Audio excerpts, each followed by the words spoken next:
Straight ahead on News 20 at 5, the infant mortality rate in Tallahassee increases and pet owners are being encouraged to keep their pets indoors away from contracting rabies. Your News 20 at 5 starts right now.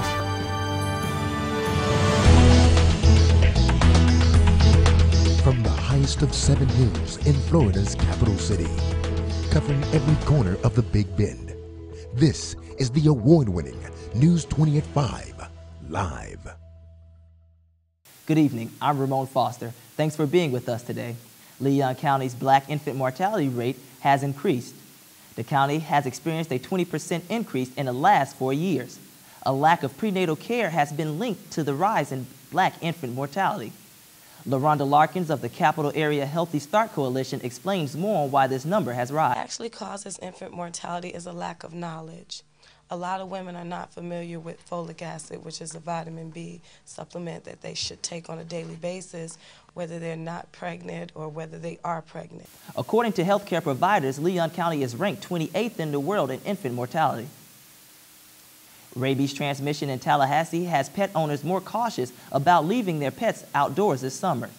News 20 at 5 reporter Rasul Shaw has more on this story. Whether it's walking your dog at Lake Ella or just allowing your cat to lounge outside your home, the possibility of rabies transmission is high. Although there's been only one reported case this year, Charlie Davis, a local pet owner, says he is aware of rabies and is concerned. The fact that I leave my dog out back all the time in her cage, and it's possible that a lot of animals could come up and transmit the disease rabies to my dog and possibly to me. Dr. Daniel Stanek, an epidemiologist for the Bureau of Environmental, Public Health and Medicine, says more cases of rabies are reported in North Florida. That's because the rural area provides the proper environment. Leon County has experienced low levels of rabies this year. Dr. Stanek says they only test animals suspected of having the virus. That's why most cases go unreported. The case this year took place in back of a resident's home. Dr. Stanek is also skeptic about heat spreading the virus. In most cases, heat, light, and UV light and drying all can activate the virus very quickly. So in these hot summer months, the virus is going to, again, be gone in minutes. According to the Department of Conservation, rabies is a viral disease that attacks the central nervous system. Tallahassee officials believe rabies is a serious public health concern. Now, as of this year, there's only been one reported rabies case here in Leon County, and it's sure to know that in areas such as this, wildlife could possibly harbor the rabies virus. It is sure to know that you should keep your pets indoors, even though it is said that the hot, warm weather could kill the virus within a few hours. From News 20 at 5, this is Russell Shaw reporting. A limit on class sizes and a rise in enrollment has required Leon County schools to increase the number of class portables. This also limits the classes available offers to students. Sarah Hembry, Leon High School assistant principal, explains why this change negatively influences education for her students. Although we have fewer kids in classrooms, we have less classes that we're able to offer. I have less ability to offer new courses, and sometimes I can't offer the courses that my kids actually want. The purpose of reducing class size is to provide more individual instruction in a classroom. But this change not only has the Leon County School District trying to adjust, but teachers have to adjust to a reduction in their salaries. The Cascade Park of downtown Tallahassee is on its way to completion this October. The new addition is said to have a great impact on the draining systems in Tallahassee. News 20 at 5 reporter Brandon McMullen has more. Doesn't look much now, but this is the site of the highly anticipated Cascade Park. The $30 million, 24-acre park planned to open in downtown Tallahassee this October. Trucks are rolling in, setting the foundation for the amphitheater within the park, which will be a venue that can seat what officials say thousands of people.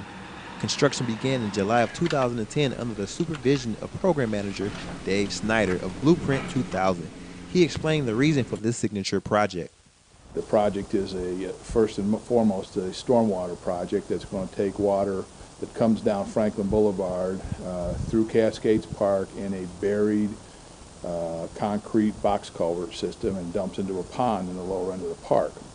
Over the years, Franklin Boulevard has been known to flood drastically due to heavy rain and poor drainage systems.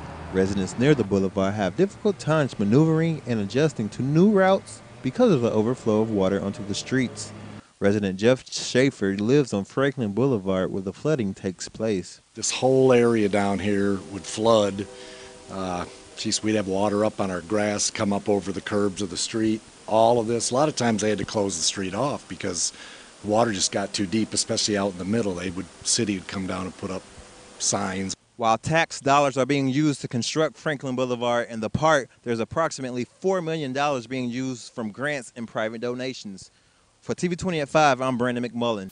Good news for natural gas consumers in Tallahassee. A decrease in the cost of natural gas is expected to lower the cost of your monthly utility bill. Changes to bills will go into effect April 1st and will decrease rates by 3%. To save even more, your own utilities offers rebates on natural gas's appliances. Customers are also encouraged to take advantage of the multiple Energy Smart Plus programs. For more information on these programs, visit www.talgov/u. The FDA bans BPA in baby bottles and sippy cups, and 2 Iowa girls are still missing after being last seen leaving their grandmother's house. Those stories and more coming up after the break. Florida A&M University students have explored international cultures while discovering what they can become. From Hong Kong working as a camp counselor to the Dominican Republic for the Study Abroad program, I discovered my passion for international studies. As Miss FAMU, the university has prepared me to represent my institution in the global market. Discover what you can become. Descubrir lo que puede llegar a ser. Yeah, what she said. For more information about our Study Abroad program, visit discoverfamu.com. Sometimes learning to read can be one of the hardest obstacles that a student has to overcome. However, with help, learning to read can be a child's stepping stone to achieving confidence and produce a drive to become something great. If you want to have an impact on the life of a child, come join our team. Literacy volunteers make a difference. Call 850-487-4444 or check out our website at www.literacyvolunteerleon.org. All children deserve to have a positive influence in their lives. At Big Brothers Big Sisters of the Big Bend, we match young people with caring adults. By giving the gift of time, you can make a difference in the eyes of a child. You can become a big brother or big sister by calling 850-386-6002. And with you, little moments create big magic. Remember when imagination could take us anywhere? It still can.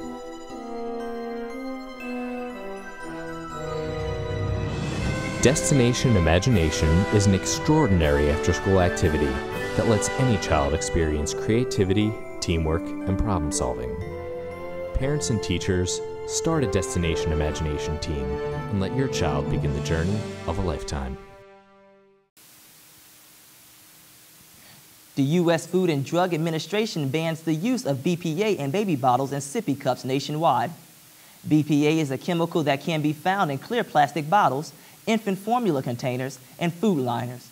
The chemical has been linked to several health risks that include breast cancer, autism, and developmental disorders.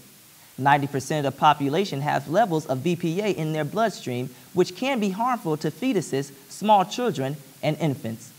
The search continues for missing Iowa girls Elizabeth Collins and cousin Lyric Cook Morrissey.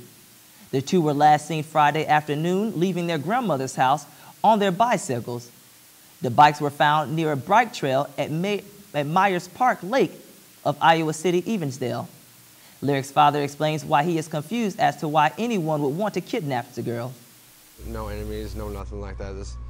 It's just baffling to try to figure out the pieces to the puzzle. Looking at it, it doesn't make any sense. On Monday, authorities began draining Myers Lake in search for the missing girls. There have been nearly 1,000 volunteers helping with the search. Security concerns for the highly anticipated UK Olympics remains an issue after hired security contractors failed to provide all the guards that were promised previously. Private security contractors, G4S, were supposed to supply over 10,000 guards for the Olympics, but now they can only provide 5,800 of their security personnel.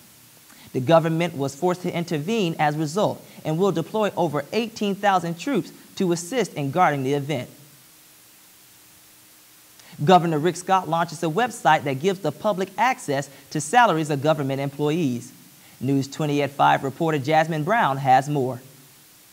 Governor Rick Scott launches a new website that provides the public with public records and other information, including a state employee salary database. Many residents don't see its purpose. It's a sense of privacy that's being taken away that I don't feel should be shared with everyone. If I want everyone to know what salary I make, I think I could write it on my forehead and, let them know.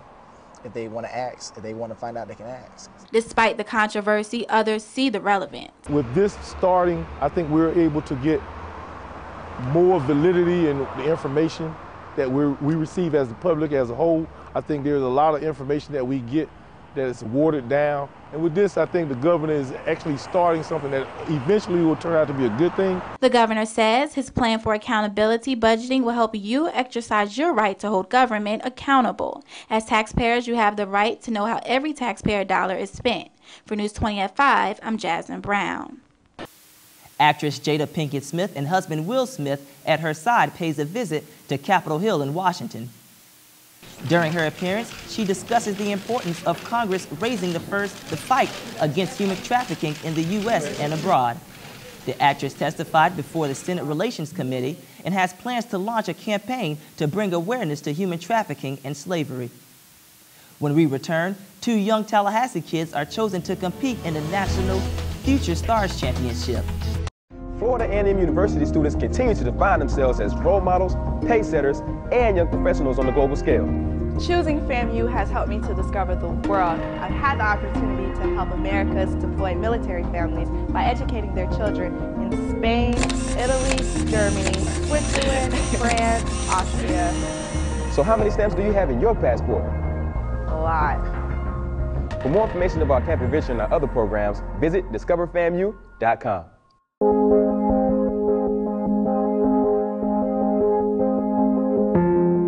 Every day, our brave troops and their families stand up for us. For years, we've asked so much of so few. Now we have a chance to serve these heroes. To give time, offer comfort, or lend a hand. To ease the burden on a military family. Let's honor their service by volunteering ours.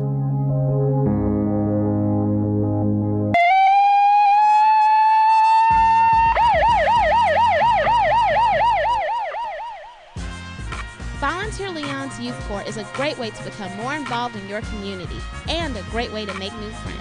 To learn more about how to join Volunteer Leon's Youth Corps, call 921-3015 or visit the website at www.volunteerleon.org. Volunteer Leon Youth Corps rocks! Some children look to their surroundings for guidance and direction. Some have no one to turn to. But children are our future and the seeds of tomorrow. Let's believe in them, motivate them, and be there for them.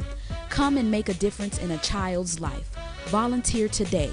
Become a Walker Ford mentor. For more information, call us at 850-891-3970. Future Olympians and best friends Chase Lane and Jeb Ward are not your traditional 12-year-old boys. With practice 6 days a week, the duo are preparing for the USA Gymnastics National Future Stars competition. They are 2 of the 3 boys in the Southeast region selected to compete in this national championship. The competition will take place in Colorado Springs, Colorado at the U.S. Olympic Training Center on December 2nd. And that's going to do it for us tonight. I'm Ramon Foster. Thanks for watching, and remember to also follow us at FAMUnews20.com for more news updates. Have a great evening.